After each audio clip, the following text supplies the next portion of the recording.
Good afternoon and welcome to the SHEARWATER Group PLC investor presentation for the 6 months ended 30th of September 2022. Throughout this recorded presentation, investors will be in listen-only mode. Questions are encouraged, can be submitted anytime via the Q&A tab situated on the right-hand corner of the screen. Simply click Q&A, scroll to the bottom, type your question and press send. The company may not be in a position to answer every question received during the meeting itself. However, the company review all questions submitted today and publish responses where appropriate to do so. Before we begin, I'd like to submit the following poll. I'd now like to hand you over to Phil Higgins, CEO, and Paul McFadden, CFO. Good afternoon. Thank you, Paul, and welcome everyone.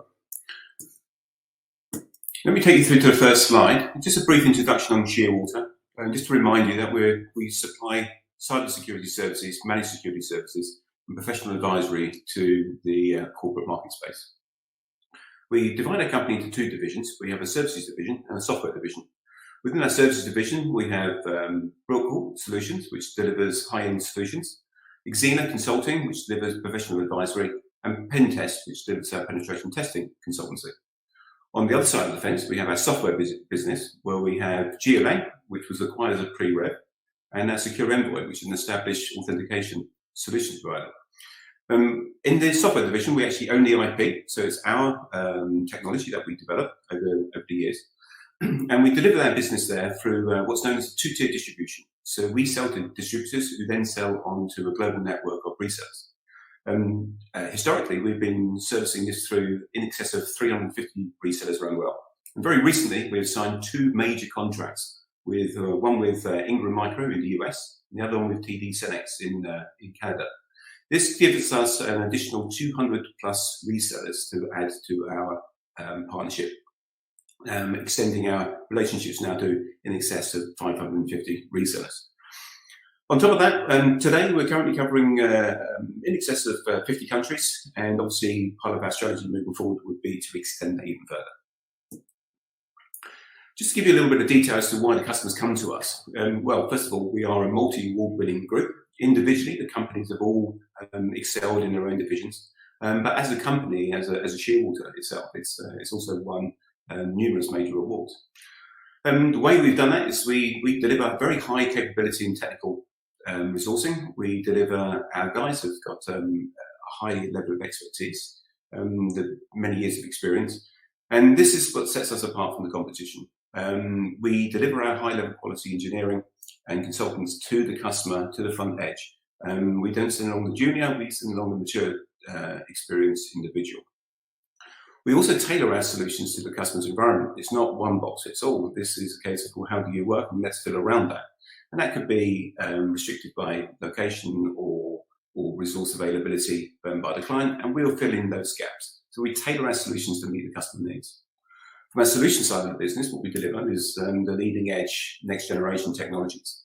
The off-the-shelf stuff that you generally see available, there's plenty of avenues you can see that you can obtain that from other companies. What we get involved with is the more complex technologies, the ones which are a little bit more difficult. And in that space, it gives us the benefit of working for long-term relationships with the customer. It allows us to attract long-term contracts. And because there is a skill set shortage, and what it allows for the customer to do is actually lock in a managed service or a solution with us for a long period of time. Typically, we'll be involved with dark web. We'll be involved with delivering threat feeds. They could also be cyber defense solutions, or be it internal network monitoring solutions that we get involved with. We also excel with our international business offering. We compete on the global stage, and the way we do that is quite simply. We provide a single point of contact, single point of negotiation and control. We can reduce our costs accordingly, whereas our competition do tend to actually apply their methods by having resources located in every single country. This just adds additional cost to the customer. So, well, price comparison, we're obviously come out as a very competitive alternative. And with many years of experience and reference point, we've built confidence with corporate tier one leading firms. And of course, we use that as reference as we canvass new customers.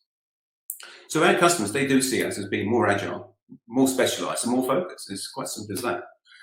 And also at the bottom there, you see a couple of logos. Across the group, we've won in excess of 30 awards altogether, but two we're very proud of, the two Queen's Awards for innovation and export. So just moving on to the highlights of today.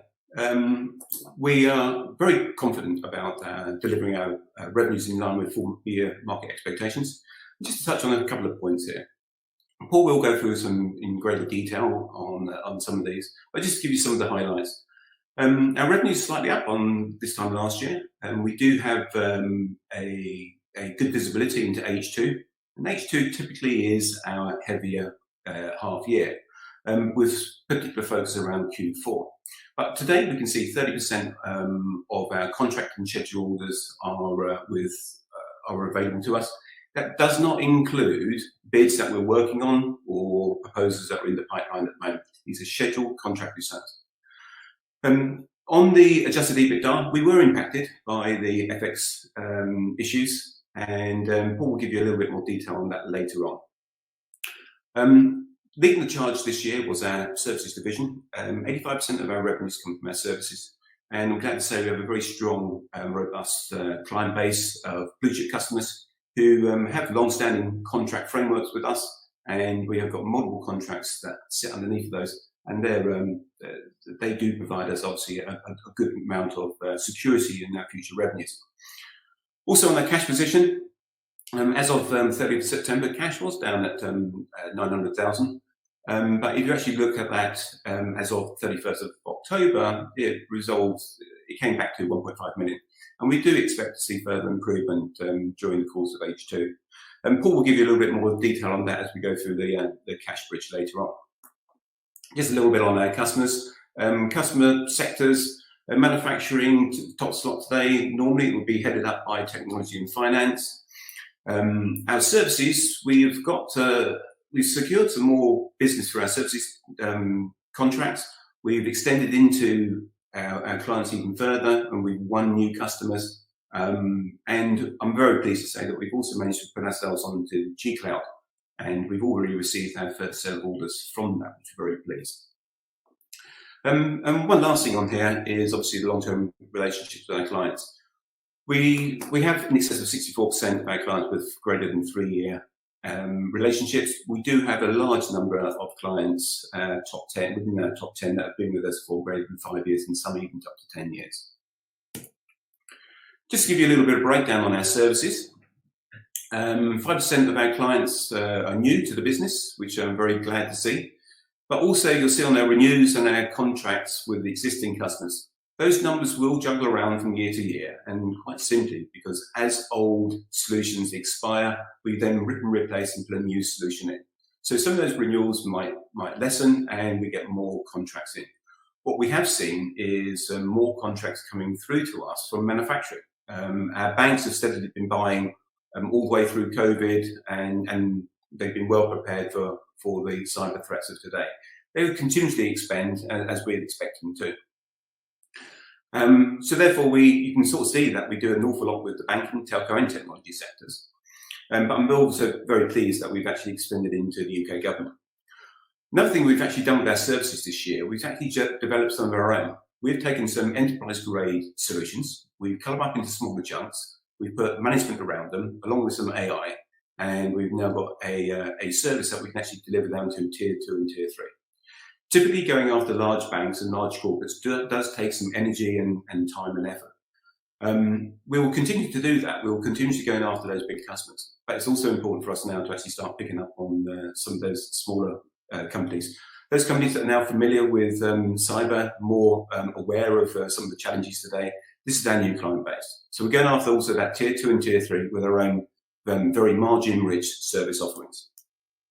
This is all underpinned, of course, by many years of experience. We've got a very strong client relationship for great references, a very supportive board. And one of the things we have done is obviously make sure that to maintain our staff within inside their roles is we create some great staff incentives to focus their activities on selling out, firstly, our own technology, as well as selling our solutions consulting. Just moving on to the software side. I mentioned earlier on that we had signed 2 new contracts. The ink is very dry on those now, and there are some further opportunities to extend with these 2 contracts. Historically, we've been supplying our US client base from Europe, and now, of course, we have 2 distributors who can actually make that representation for us in country. So now we go east to west coast in the US, and in Canada, using both Ingram and TD Select.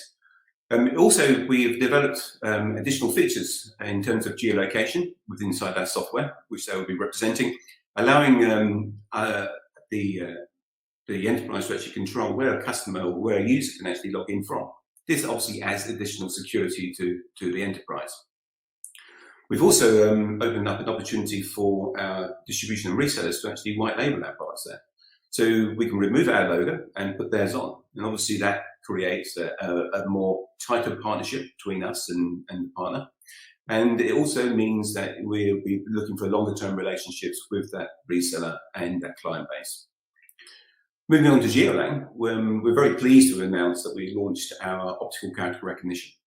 Historically, it's been very difficult to actually search for keywords within inside scanned images, PDFs or printed scanner. We've cracked it. We've got that now, and I'm glad to say it's out there and operational. And we do see this as well. We're actually going to be picking up on some of our EBITDA during the course of H2. Very margin rich, 80% margins. It's our own software. We own the IP, and I'm glad to say what we have done is over the last couple of years, we sold this to a UK bank under the development program, and what they've been doing with us is helping us actually develop it further, picking up all of their features that they've been looking for, and we've been adding that technology into this solution stack. And what that's resulted in is a very high quality enterprise grade software. And for this particular customer, what it did, they had an audit point under regulation, which they had to address. Historically, they were doing it with people, big teams. It's costing millions of dollars a year. And as a result of I'm glad to say it's a £250,000 per year, 3-year deal that we agreed with the customer, and it saved them a significant amount of time, effort, and money. And with that reference, it's now allowed us to actually go and build a pipeline of magnitude. We have a number of opportunities that we're currently demonstrating this solution to, and I'm glad to say we've already started to actually conclude sales in and around this service. With that, I'm going to pass over to Paul, and Paul's going to give you a run through of our financial track record today. Paul. Thanks a lot, Phil, and good afternoon, everyone. This first slide provides some history of our track record to date, all the way back to fiscal year 2020, and it's worth noting on the graph on the left-hand side, our revenue has historically always been second half weighted. In the previous year, fiscal 22, it was a 30-70 split. This is a similar trend that we expect to see in this year as well. The primary reason behind this is due to the spending patterns of some of our larger clients, where they have year ends in maybe December or March, and this historically is a trend that we've seen over many years. Phil mentioned obviously that we have confidence of delivering our full year revenue numbers, and just to add a few points to this, we have seen some very encouraging signs, not only from our security solutions business and managed services businesses, but also within our advisory revenue line, whereby we have seen significant increases in pipeline. We've seen additional visibility. So just to give you an idea, maybe 12 months ago, our visibility on some of our advisory engagements would have been potentially 6 to 8 weeks out. Whereas today we have scheduled work for March 23 already scheduled. So we have seen towards the end of Q2 a significant increase in the amount of demand for our advisory services, and it's really positive to see obviously real improvements in visibility, increase in pipelines and material increases in pipelines, which has led us to increase our revenue generating capacity by circa 20% to service demand. And whilst we've seen some cost in H1, we now have that resource in place, which will support H2 incremental revenue growth. In addition to that, on our software side of the business, the release of recent products and additional functionalities of our owned IP softwares does give us a wonderful opportunity to add high margin incremental revenues within the software divisions. In addition to this, we have invested in H1 in additional sales resource internally, as well as obviously expanding our global channel network within our Secure Envoy business. All of these things provide us with optimism that moving forward and in the second half of the year, we have a number of drivers that will allow us to show some good H2 revenue improvement. On the next slide, our adjusted EBITDA. Over the past 3 years, we have seen improvements on an annual basis with our full year adjusted EBITDA. And in H1, whilst we did have lots of positive trends, we were impacted by an isolated FX impact, which resulted in a 900k impact to the P&L in H1. I'd like to say this was due to US dollar liabilities, which are unrealized, which are due for payments in May 23, May 24, which were revalued at that point at September.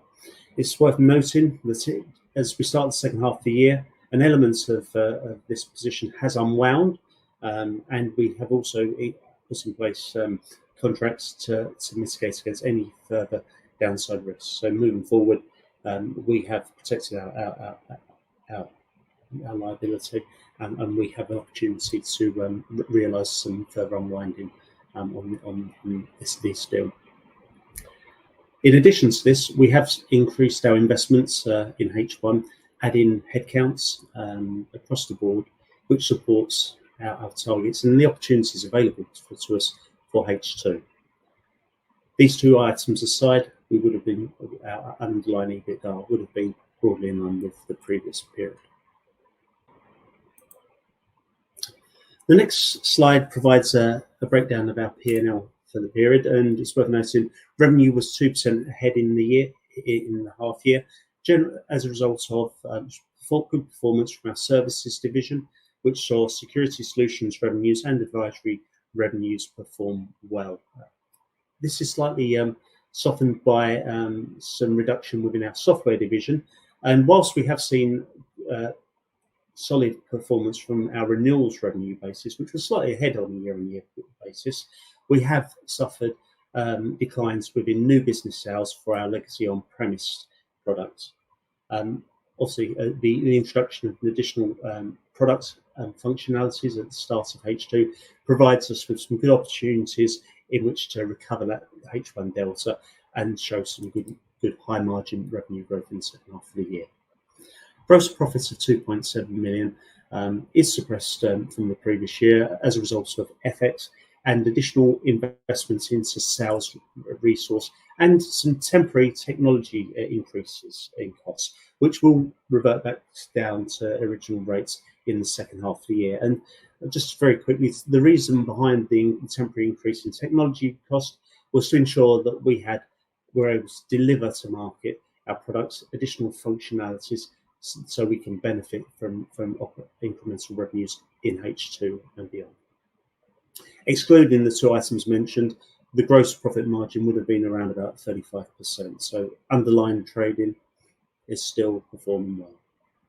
Our overheads for the business, we have seen a 7% reduction in overheads in the period, and this is primarily driven by administrative efficiencies made not only across our trading businesses, but also within our shared services function and head office functions.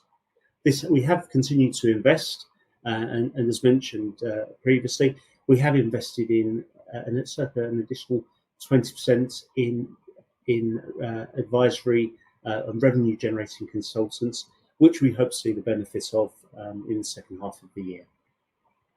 Adjusted EBITDA of circa 100k takes into account the one-off FX impact and an additional circa 200-300k of year-on-year incremental investments. I won't go through every single line on here. We have noted small savings within finance charges and depreciation. Amortization of computer software assets has reduced on a year-on-year basis, and this is due to a one-off project back from March 20 being written off in the previous year. The next slide provides some more granularity around the divisional performance of both our services division and our software division. Starting with our services division, which did see a revenue growth of 5% in the first half of the year. And as mentioned, this is due to strong security solution sales within the first half, as well as in Q2 and towards the end of Q2, an increased level of demand for our advisory services, which we now look to see continuing through into the second half of the year. This was slightly impacted by managed services revenues and warranties, which was slightly reduced on a year-on-year basis. And this is as a result of some delays in a number of contracts, whereby the shape of the contract and the client's requirements changing and evolving slightly, which has created some delay. We expect to see a chunk of this recovered in the second half of the year, contributing to additional revenues in H2. Gross profit of 1.6 million for our services division does include the impacts of the 900k FX charge in the period, which otherwise would have maintained our gross margins at around about 30% on the year, which is in line with the previous year. Our overheads for our services division have remained flat on a year-on-year basis. However, as mentioned above, this does include additional investments to increase our revenue generating capacity within our business and add additional headcount to support opportunities for top line growth in the second half of the year. The adjusted EBITDA loss during the period is primarily impacted by FX and additional investments in headcounts. As we look, before I go on to the software division, it's worth just highlighting a few points which I feel will put us in a good position for the second half of the year. Primarily, obviously, within our revenue streams across our services division, we continue to have a loyal client base. 64% of our revenues come from long-standing clients. We have seen the opportunities to grow out our existing clients' revenues with us, and we see, looking forward, good opportunities to increase security solutions, managed services and warranties revenue in the second half of the year. In addition, it's worth mentioning that it's very pleasing to see the increase in pipelines, the increasing demand of our advisory revenues, which is worth highlighting. The gross margins that this revenue stream delivers of circa 40 to 50% is in excess of some of those other revenue streams. So this does give us an opportunity to convert this additional demand into higher margin profitable work, which will help obviously cover some of that H1 profit delta. As we move on to our software division, we have seen revenues soften slightly in the first half of the year. And as mentioned, this is as a result of a reduction in new business sales of the on-premise products, which was expected. And pleasing to say, now we have new product sets and functionalities live. And in addition to this, a number of opportunities which are currently being demoed. It does provide us a good foundation and a good opportunity to recover the H1 delta. In addition, it's worth noting that our renewals of our legacy products have performed strongly and this was slightly ahead on a year-on-year basis. The gross profits of 1.1 million is slightly suppressed from the previous year, and the margin has been impacted slightly as a result of some additional increase in technology, which will reduce in the second half of the year in terms of the cost, and also additional headcount in sales and marketing, which has been put in place to support the opportunities we see, which drive our H2 revenue position. Our overheads for our software division are reduced by 20% on a year-on-year basis, and this is as a result of administrative efficiencies we've been able to realise from our BAU parts of our business, and things such as consolidation of processes as a result of the shared services operation, which has resulted in the savings here. As mentioned before, we constantly look to review our cost, and we always look to try and make efficiencies where we can. Adjusted EBITDA of 700k is slightly down on the previous year, and again incorporates the additional investments made on sales resource, plus the slight softness in new business revenues in the first half of the year. As we move into the second half of the year, I think it's worth noting in terms of our potential opportunities to add high margin revenues, which again, as similarly to our advisory revenue lines, our software revenue lines yield high gross margins of circa 70 to 80%. With opportunities that's currently being demoed with existing enterprise size clients, we have a number of opportunities where we can add some material improvements in revenue in H2. Moving on to our cash position at the half year, and H1 cash was slightly down on where we would have liked it to be, and there are a number of items which explain this movement at the period end. Firstly, we had circa 1.1 million of delayed customer receipts, whereby remittances were received prior to the end of the period. The cash didn't hit the account until early October. In addition to this, we had a 1.8 million operating cash outflow as a result of material contracts from a previous year, which was with a key client, which we had as a result of this, we had some slightly prolonged payment terms. However, what's worth noting here is this outflow of 1.8 million now starts to unwind, and over the next 2.5 years, we'll see operating cash inflows of 3.7 million coming through, and we have quarterly payments in place, which will gives us good visibility of future operational cash inflows. Finally, we have increased our investments to deliver our software products to market, add the sales resource around that in order to go and maximise our opportunities to deliver incremental revenues, and that's resulted in circa 500,000 of additional spend in the first half of the year.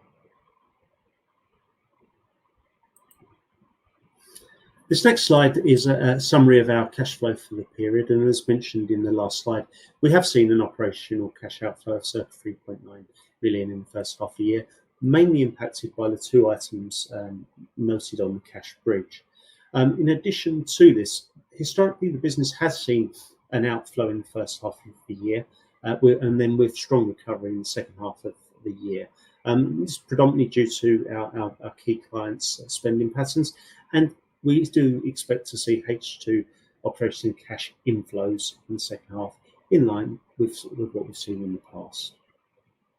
In addition to this, an additional circa 50% increase in development costs has allowed us to make sure that we can deliver our new softwares to the market. And now, as we start H2, we actually feels being with confidence. We have a product that has been road tested.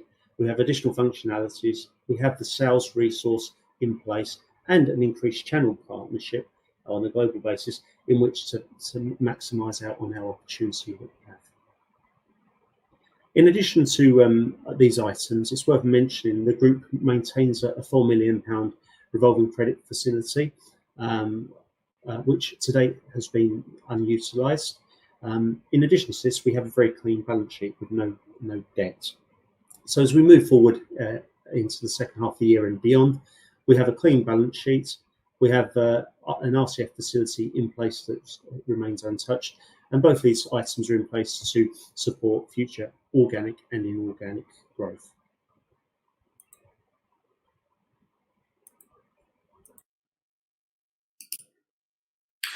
Thank you, Paul. Now I'm just going to quickly take you through the strategic direction.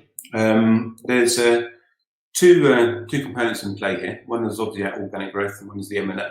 But let me start with our organic growth. Obviously, we've just expanded our territory into the North Americas, and we're now looking obviously to actually build and benefit from that in Q4 and the outlying years. Adding an extra circa 200 resellers to our army of resellers is hopefully will yield good returns. We also continue to expand our services. In Brookfield, we've actually taken the enterprise grade service, we cut it into smaller chunks, and we're now going after that tier 2. So we're expanding our market and the opportunities for us. We've also done the same thing with Xena Consultant. We've created a third-party supply chain compliance monitoring service, and to address the needs of compliance today. and they're making that available now. Once again, going after that high revenue, high profitable market space. We're going to continue with our R&D. Very pleasing to actually be able to announce our GeoLang OCR software feature is now available, and obviously the features from Secure Envoy as well. Cross-selling at the moment, it represents about 1% of what we do, and we'll continuously to drive that. The good thing about our cross-selling is we do get a lot of repeat business opportunities there. There's a lot of advisory, a lot of consulting, and a lot of the type of advisory consulting we deliver is annualized workloads. So we do get a good opportunity there to repeat that on an ongoing basis. So every new client, we look to have them for years after year. And obviously we're still investing. We've been investing in our staff now. We've been managing the demand on our staff. We have seen some people leave. During the COVID period, we were recruiting, and we were a safe haven, and we did see a little bit of churn just as COVID finished. I'm glad to say we've managed to replace those. We've now got, we've increased by circa 10% on the headcount. As Paul mentioned, these are consulting capacities and for sales. We will continue to look for additional growth there to combat the rising costs of staff. We do also look outside of the UK, so we're actually recruiting people from further afield, and we will continue with that strategy. And obviously, what we're looking to do is actually expand upon our existing business and get our repeatable business in. So more managed services, focusing more on our softwares that we own, and getting more penetration, going deeper with our customer base, with our sister companies. That is what we're looking to do, to build those long-term client relationships. All of this, of course, is underpinned by the key pillars on the side there. A few years back, Paul and I started off in reorganising the group in terms of giving it a very clearly defined strategy, realigning everyone, getting everything equal and fair, and creating an opportunity for people to actually build. We brought back the profitability, the growth to the company, and we're very pleased with all that. But now we've got to move on. Now we've got to move on to the M&A. It is part of our strategy as a group to actually deliver M&A. Over the period, we have been looking at a number of opportunities. So much so, we actually built a M&A committee to actually review these with us. We're not going to be buying anything. We're only going to be buying what's a strategic fit. It's got to present itself accretive value to the group. We don't want to encourage any dilution. As Paul mentioned, we have a very clean balance sheet, allowing us different options on how we want to fund these. There is an active pipeline, and I'm glad to say that committee has been reviewed by the chairman, some Neds, and Paul and myself. And we will continuously do that, and we hope we're able to actually bring an M&A in the near future. And with that, just to give you an insight into looking forward. So Q3, so where are we now? So far, we're doing really well. Our new software got released, and quite surprisingly, we've seen a quick uptake. We've got a good pipeline, so Q3 is looking very good at the moment, and it's in line with our expectations. We got 30% visibility into H2, as we mentioned earlier on, and that doesn't include the proposals, the new deals that we've been working on. And obviously, it doesn't have any scheduled software sales in there yet from our new release product set. And so we're hoping to actually pick up on Q4 with that. So the 30% represents our contracted and our scheduled work.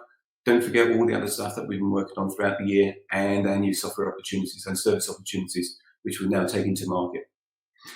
Paul mentioned about the foreign exchange currency exposure, and that's been mitigated. It's a one-off. It's been realised.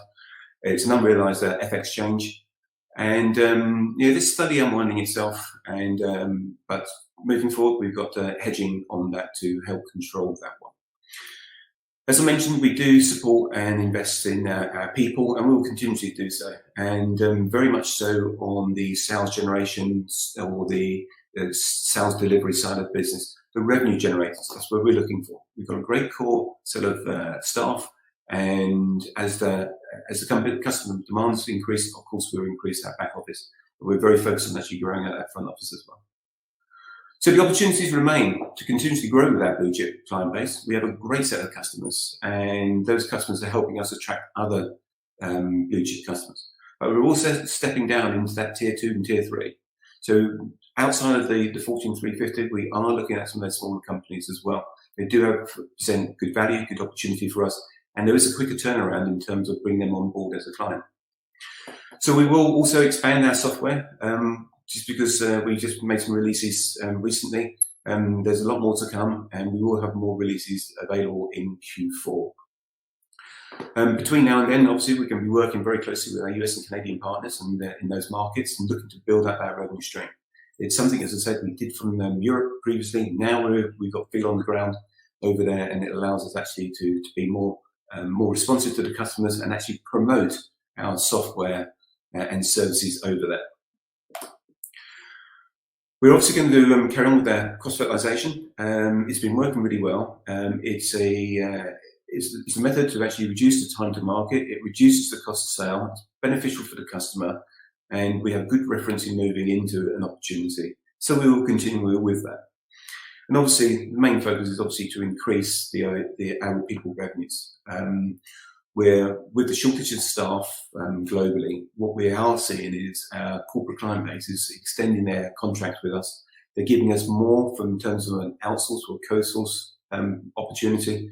But most importantly, the 1 year contract are moving, extending into 3 and 5 years, which is really helpful. Obviously, it gives us great confidence for this year, but it also gives us confidence in the outlying years. So H1 has been a challenging part of the year, but also without the FX, if you actually look back at the numbers, you actually see we actually would have been in line, which gives us great confidence in terms of the business actually delivering what it should be delivering.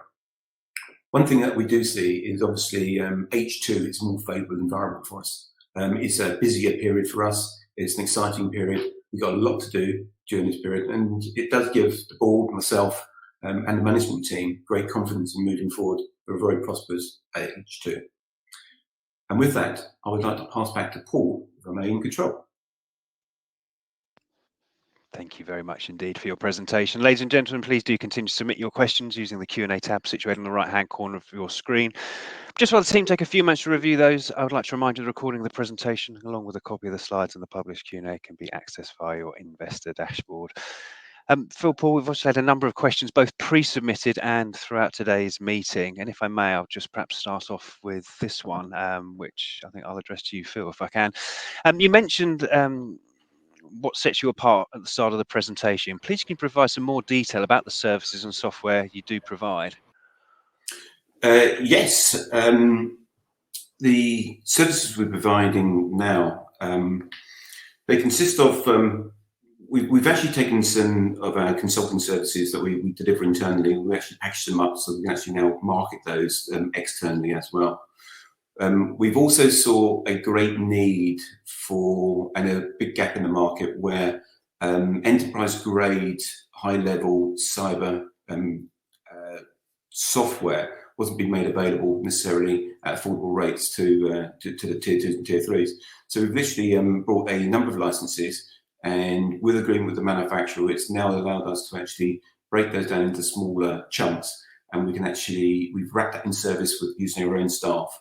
It's we've made the purchase of that very simple. It's a monthly reoccurring cost base, and we can now sell that to the 500 to the 3,000 seat type client. They're the sort of things that we've been doing now. So we've got, you know, the stuff that we'd sell to corporate tier 1 banks. We're now moving that down the stack a little bit and opening up that new market space. The same thing with our products. Our new products that we have, we are going after all markets. So we've taken our GeoLang product and we're making it available also through to our reseller base at that Secure Envoy have, and they can, obviously that instantly gives it a global recognition in terms of its footprint, but also we're also selling that through to large corporates, and the solution providers, Brookall, are doing that at the moment. We're building out the resellers as well for that. So there's a whole lot going on with there. We're discovering new markets. We're opening up the product set. We're taking new services and bringing those to market. Hopefully that gives you a little bit of a flavouring of what we're doing there. That's great. Thanks indeed, Phil. And perhaps another one for you, actually. With the new North American agreements, what's the scale of the opportunity and when do you expect to see a transaction? Well, as you can appreciate, they're very large distribution companies, and we're very pleased to have them both on board with us. And they wouldn't do this unless they saw an opportunity themselves to earn money. Let's face it, that's what they're in business for. We see circa 200 plus resellers being available to us in that region. And if they all got one salesperson each, that's an awful lot of people now promoting our technology at local layer. The incentive programs are there. The market is very competitive in the States, and we've got a very good incentive program and a good commission base and discounts for the reseller.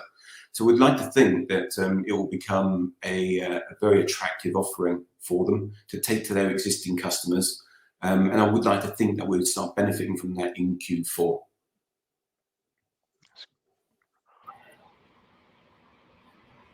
Fantastic, thank you indeed, Phil.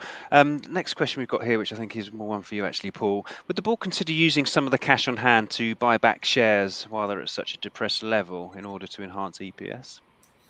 Well, this is definitely something that has been considered. I think it's worth mentioning that obviously this is one option. That there is an importance to retain cash in the business, and the reason behind this, it keeps us on the front foot. Should the right acquisition come along, we want to be in a strong position whereby we are in a position to execute on that. So that's a consideration that the board obviously looks at. But we do continuously review all options. At the moment, retaining cash for acquisitions is obviously what we're looking to do. That's great, thank you indeed, Paul. The next one we've got here again, I think, is more one for you. You say in your interims that you're confident of meeting revenue expectations for the year. What are your expectations for EPS for the year? Well, I believe obviously there's a note out by Progressive, and that note feels fair. And yeah, we whilst we can't necessarily give a forecast, I think the note that's out gives some sensible guidance. Fantastic, thank you. Right, next question we have here is, you say we've moved into H2 with confident higher levels than we were this time last year, yet at this stage last year you just scored 50% of forecast H2 revenues. This year you've only secured 30%. Why is greater confidence merited? And I think that's one for you, Phil. Well, we have a lot more on offer this year, quite simply. We were coming out of COVID last time, and now we're clearly out of COVID from that perspective. We see more corporate activity. We got higher confidence from our consulting teams. We got higher utilization rates. We've had to build in additional headcount into that space. We've got our new softwares from Geolang, our enhancements from Secure Envoy. We're opening up new markets. We've got additional service offerings. And none of that has been included in the 30% number that we spoke about earlier in terms of our visibility into H2. The 30% refers to the contracted and the scheduled. All the other sales activities that we've been involved with, and the new product releases and everything else, we're starting to see some traction there already. So that's obviously given us a lot more confidence moving into H2. Thank you very much indeed. The next question we've got here is, despite only 5% H1 revenue growth, receivables and payables have grown 150% and 127% respectively. Please explain. That's very similar as well to Scott's question, Scott H. So thank you for that. Perhaps there's one for you, Paul. Yes, of course. Obviously, the increase in receivables and payables is primarily due to two large deals whereby the payment profile will be discharged over a period of time moving forward, and obviously this links into the cash bridge, which I ran through earlier, whereby we had the 1.8 million of outflow in the first half of the year, and we will now start seeing the unwinding of that, resulting in an inflow of circa 3.7 million over the next two and a half years. Thanks, Paul. Perhaps another one for you, actually. Your accrued income, revenue recognition, revenue recognised, apologies, but not yet invoiced, rose from 370,000 to 3.3 million. Why was there so much unbilled work at the end of the period? Yes, and again, this actually follows on slightly from the previous question. So again, this is in relation to some large clients, which are large client sales, where the billing will be billed over a 3-year period. The work actually has been delivered all up front, so we have delivered the work, but the profile of this agreement just meant that there has been some time in terms of the billing of those deals. I think it's important to mention that that we won't necessarily always see this type of profile with our larger deals. So again, it's we look at our deals on a deal by deal basis. The two that I've referenced here, we have seen some slightly prolonged payment profiles, and billing profiles. However, moving forward, it's not necessarily something we would always expect to see. Fantastic, thank you, Paul. I think another one for you actually. Your trade receivables increased from 5.6 million to 14. Why is this figure so high, and why has it grown so much? How much of the 14 million do you expect to collect, and when? Okay, so in terms of the receivables at the end of March, we obviously had a very healthy end to the fiscal year, which has resulted in obviously some significant billings at the end of the year, or at the start of Q1. Of the 14 million, I would expect circa 8 million to be collected before the end of March 23, with the balance coming through in sort of H1 the following. Thank you very much, Paul. Next one I think is probably more likely for you actually, Phil. Is the Amsterdam office functional, and has it been productive? If so, are there indications what this would be worth opening other offices, or has Brexit crushed this area of expansion? Okay, Amsterdam, yeah, it has been successful. It was put in place predominantly to actually assist in a number of large contracts that we're delivering for some of our key clients. And it hasn't sort of dampened our mood over Brexit. We have since then opened up another office as well in Q1. We opened one in Southern Ireland. And should the opportunity arise where we can open up additional offices in different territories, we will seize that opportunity.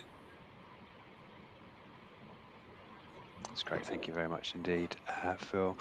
Next question we've got here, Richard. Thank you very much for that. I know you've increased your headcount by 11 to 99. When do you expect this to feed through to significantly higher revenues? Well, maybe I can answer that one. So obviously with there's a couple of different types of resource we've been acquiring here. If you're looking at salespeople, obviously they've got to come in, they've got to establish themselves, and there's the training and that needs to take place. Where we've invested in the early part of H1, we're now starting to see the benefits of that come through. It takes a little bit of time for people to come in. They don't instantly hit the ground running, and we have to help them understand the company, understand our values and our propositions before they can actually start the selling process. I'm glad to say that that process now is active, and we're seeing reward coming from that. In terms of the consulting, once again, typically with the consultants, they're pre-qualified people. They're professionals in what they do, and so it's where they're delivering capacity. That's fine. They can be instantly active. If it's a case of that they're coming in for scheduled work, it depends on where their skill set's being used. But typically, we'll see them being contributing to our efforts and our activities very early on. But the salespeople, to say, do take a little bit of time to get up the curve. Thank you very much indeed. Next one we've got here is from Patrick. Thank you, Patrick. How do you manage service workload with a 30-70 split across the year? Do you have slack, then very busy periods for your consultants?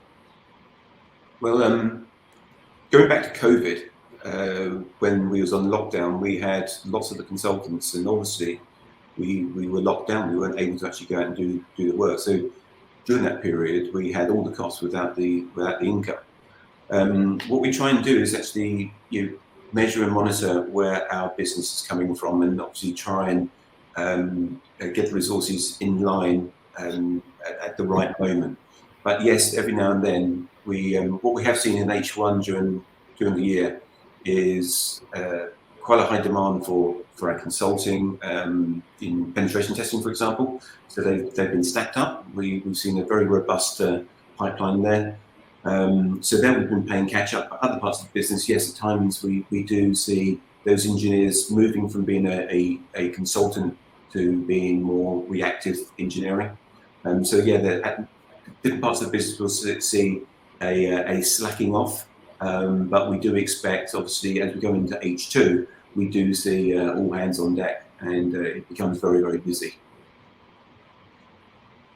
That's great. Thank you very much indeed, Phil. Thanks for addressing those questions as we come through. And of course, the company review all questions submitted today, and we'll publish responses where appropriate to do so on the Investor Meet Company platform. Phil, perhaps before redirecting investors provided their feedback, which I know is particularly important to you, can I just ask you perhaps for a few closing comments, please? Yeah, certainly. Thank you. And first of all, thank you very much for listening, everybody. Hopefully you found it useful and insightful. So just to recap on just a couple of key points. Obviously, as in previous years, we're H2 weighted. We've been like that for many years now. As we enter Q3, we're very encouraged, obviously, by what's been happening so far in the quarter. And it gives us great visibility into the rest of H2. As mentioned, we've got 30% of what we need to invoice already in our sites. We have a very good pipeline of visibility from other bids that we've been working on. We've added additional new services to the portfolio. We've added additional new products and features to the portfolio. We're targeting better quality revenues. We're targeting not just the large corporate market space, but we're also going after that tier 2 and tier 3 space. We've expanded our distribution footprint. We've got another additional 200 plus resellers now representing our secure invoice software. And we've also expanding our client base. We're getting further and deeper penetration into our existing customers. And of course, lastly, we're not forgetting our M&A. It's very much the focus. We have an established M&A committee that's very active in reviewing everything we're doing. And I'm hoping that will actually yield good results in the time to come. And all of this adds to our confidence. We got more available to us this year than we did last year. And so I'm hoping that you'll actually sort of see these benefits coming through. But needless to say, this is why we are so confident about this H2 period. We have had a couple of challenges, as I mentioned, and Paul's got reviewed during H1. But those aside, the company is a very strong company. It's got a great team, got a great management team, great advisory board, and we're very pleased to be part of it. And I'm glad that you are also. And with that, I'd like to say thank you once again for your time, for listening to us today. Phil, Paul, thanks indeed for updating investors. Can I please ask investors not to close the session, as you'll be automatically redirected to provide your feedback in order the team can better understand your views and expectations. This will only take a few moments to complete and is greatly valued by the company. On behalf of SHEARWATER Group PLC, we'd like to thank you for attending today's presentation. That concludes today's session. Thank you and good afternoon to you all. Thank you.